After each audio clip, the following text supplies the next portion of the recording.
Sabe aquela história de crime perfeito? Pois é. E se a gente descobrisse que às vezes o crime é tão perfeito que ele nem chega a ser crime? Parece loucura, né?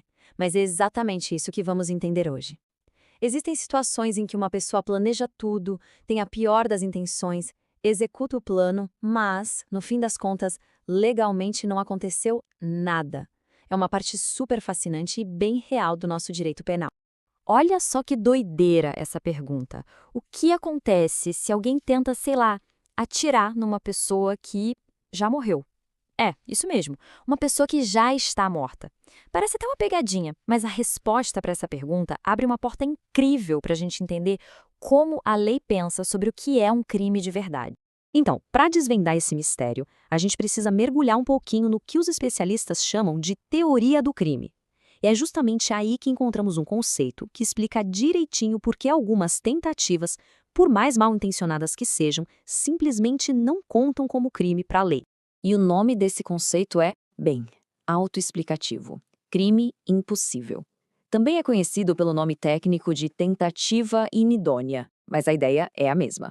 É quando a pessoa quer muito cometer um crime, ela tenta, mas por alguma razão é fisicamente impossível que aquilo dê certo.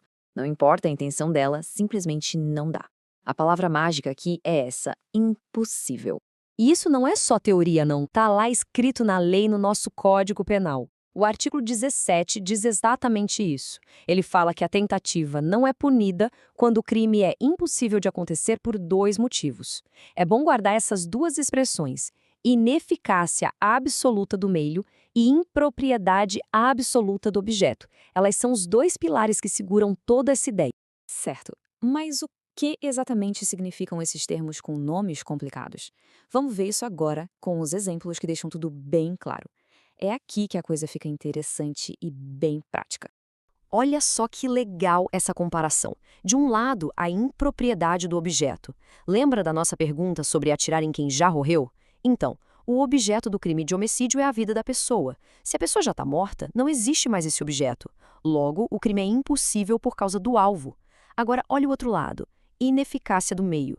Imagina que alguém tenta envenenar outra pessoa, mas, em vez de veneno, usa açúcar por engano. O meio escolhido, o açúcar, é totalmente ineficaz para matar alguém. Deu para pegar a diferença? Um é sobre o alvo, o outro é sobre a ferramenta. Ok, mas tem um detalhe aqui que é a chave de tudo. A lei é bem específica. Ela não fala só em ineficácia ou impropriedade. Ela usa a palavra absoluta. E essa palavrinha muda tudo. É ela que faz a diferença entre um crime impossível, que não é punido, e uma tentativa de crime, que é punida. Pensa assim: ineficácia absoluta é quando o meio que a pessoa usou não funcionaria nunca, de jeito nenhum. O exemplo da pistola d'água é perfeito. Não importa o quanto a pessoa queira, ela nunca vai conseguir matar alguém atirando com uma pistola de brinquedo. O meio é absolutamente inútil para aquele fim. Por isso, é crime impossível. Agora, olha a diferença para a ineficácia relativa. Aqui, o meio poderia ter funcionado. Uma arma de verdade, por exemplo, é um meio super eficaz para matar alguém. Se na hora H a arma falha, mastiga a bala, bom, isso foi um acaso, um defeito. A intenção estava lá e a ferramenta era correta. Nesse caso, a pessoa não se livra, não. Ela responde por tentativa de homicídio. Beleza, até agora parece tudo muito teórico, né? Cadáver, veneno de açúcar. Mas essa ideia de crime impossível tem um impacto gigantesco no mundo real, especialmente quando a gente fala de operações policiais e de uma coisinha chamada flagrante preparado. O que é o flagrante preparado? Basicamente, é quando a própria polícia arma a cena do crime do começo ao fim só para poder prender alguém. E o nosso Supremo Tribunal Federal, o STF, já falou sobre isso, tá na súmula 145. A visão deles é que quando a polícia induz e prepara tudo, isso pode ser sim um crime impossível. A lógica por trás disso é bem simples, na verdade. Pensa comigo. Se a polícia induz a pessoa, controla toda a situação e já tá ali prontinha para dar o bote e impedir que o crime aconteça, então, na real, esse crime nunca teve a menor chance de dar certo. A própria ação da polícia tornou o resultado impossível. É como se fosse um crime que já nasceu morto, fadado a falhar desde o início. Então, beleza.